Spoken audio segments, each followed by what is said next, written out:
महाराष्ट्र में सरकार की जंग अब सुप्रीम कोर्ट पहुंच गई। इस पर आज सुनवाई होगी। 90 सेकंड में पूरा अपडेट देखिए।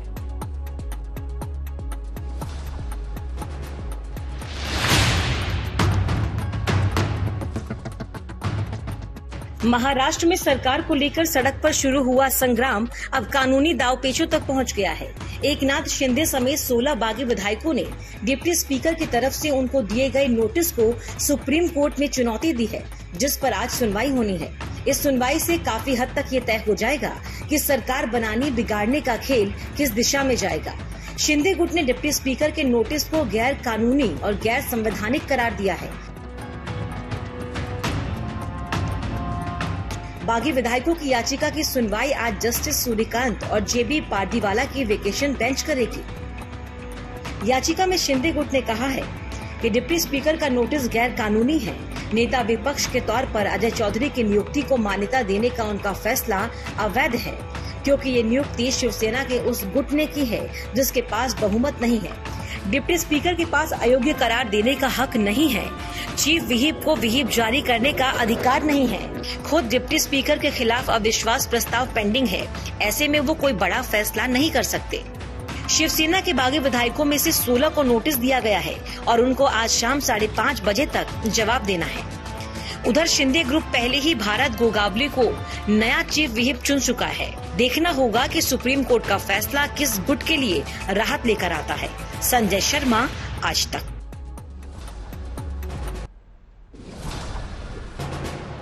तो इस कानूनी जंग पर और सुप्रीम कोर्ट में होने वाली सुनवाई पर रहेगी नजर। अब बात आदित्य ठाकरे की, क्योंकि आदित्य ठाकरे जमकर विरोधियों पर बरस रहे हैं और ये खुलासा भी उन्होंने किया कि शिंदे को 1 महीने पहले ही सीएम की कुर्सी ऑफर की गई थी। देखिए 1 मिनट की फटाफट रिपोर्ट। बागियों को लेकर पहले उद्धव ठाकरे की कुछ नरमी मनाने के लिए मनुहार का दौर चला। उद्धव ने खुद इस्तीफे की पेशकश भी की, लेकिन जब बात नहीं बनी तो उद्धव ठाकरे से लेकर उनके बेटे आदित्य ठाकरे तक चुन चुन कर बागियों पर हमले बोल रहे हैं। आदित्य ने शनिवार को बागियों के खिलाफ एक रैली की और रविवार को वो युवा सेना की कार्यकारिणी से मुखातिब थे। इसमें उन्होंने फिर बागियों की खबर ली। इसके लिए उन्होंने एक फिल्मी डायलॉग का सहारा लिया। हम शरीफ क्या हुए, पूरी दुनिया ही बदमाश हो गई। आदित्य ने एक और बड़ी बात कही, जिससे साफ है कि उद्धव को बगावत का अंदाजा हो गया था। आदित्य के मुताबिक 20 मई को ही एकनाथ शिंदे को सीएम बनने का ऑफर दिया गया था, जिसे उन्होंने नामंजूर कर दिया। लेकिन ठीक 1 महीने के बाद शिंदे ने वही किया जिसका अंदेशा था। आदित्य ठाकरे ने अपने यूथ ब्रिगेड से कहा कि वो घर घर जाकर बागियों के बारे में लोगों को बताए। आदित्य ने ये आरोप भी शिंदे गुट पर लगाया कि कई विधायकों को जबरन गुवाहाटी के होटल में रखा गया है। मुंबई से पंकज खेलकर, आज तक।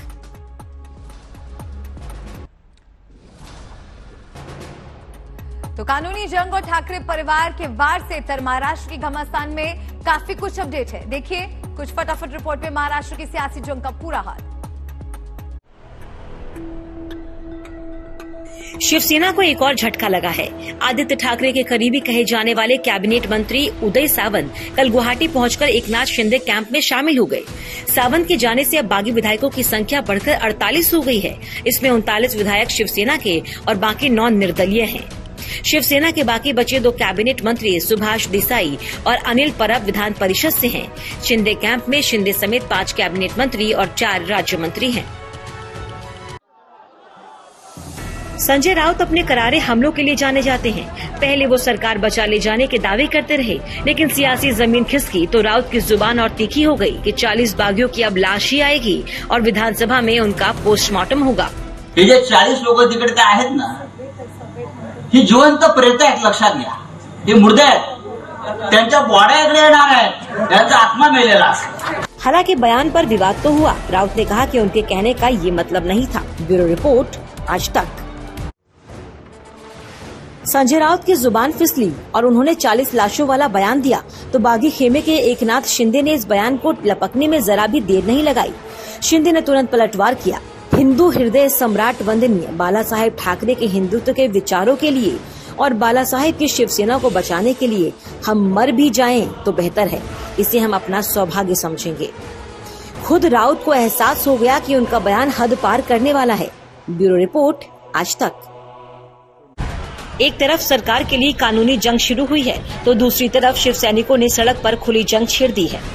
औरंगाबाद में उद्धव ठाकरे के समर्थन में और बागी विधायकों के खिलाफ युवा सेना के कार्यकर्ताओं ने मुंडन कराया। पुणे में भी एकनाथ शिंदे के खिलाफ प्रदर्शन किया गया। नासिक में तो एकनाथ शिंदे, दादा भूसे और सुहास कांडे की प्रतीकात्मक अर्थी निकाल दी गई। और ये तस्वीरें औरंगाबाद की हैं, जहां शिवसेना के बागी विधायक के पोस्टर पर कालिख पोत दी गई। जुन्नार में भी उद्धव के समर्थन में रैली की गई। महाराष्ट्र के घमासान से लेकर सियासत तक की खबरों के बाद अब फटाफट अंदाज में देखिए कुछ और खबरें। कहीं कुदरत का कहर बरपा तो कहीं लोग सड़कों पर उतरे। राहुल गांधी के दफ्तर पर हमले के बाद विरोध प्रदर्शनों का सिलसिला तेज हो गया।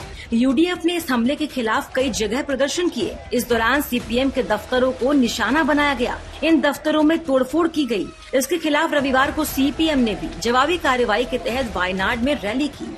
कालपेट्टा में यूडीएफ के विरोध मार्च में हिंसा के कई मामले सामने आए थे। इसके बाद कालपेट्टा में ही सीपीएम ने ये रैली करके एक तरह से विरोध जताया। राहुल गांधी के दफ्तर पर हमले का आरोप एसएफआई पर है।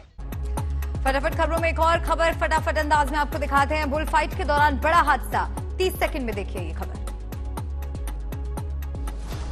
कोलंबिया से एक बड़े हादसे की तस्वीर आ रही है। कोलंबिया के इस फाइनल में बुल फाइट के दौरान स्टेडियम की छत गिर गई। इस हादसे में 5 लोगों की मौत हो गई, करीब 500 लोग जख्मी भी हो गए। जिस वक्त स्टेडियम की छत गिरी वहां बड़ी तादाद में लोग मौजूद थे। पूरा हादसा टीवी कैमरे में कैद हो गया। तस्वीरें आप देख सकते हैं किस तरह 3 मंजिला दर्शक दीर्घा धड़ाम से गिर गया। पूरा दीर्घा कांस बिल्ली का बना हुआ था।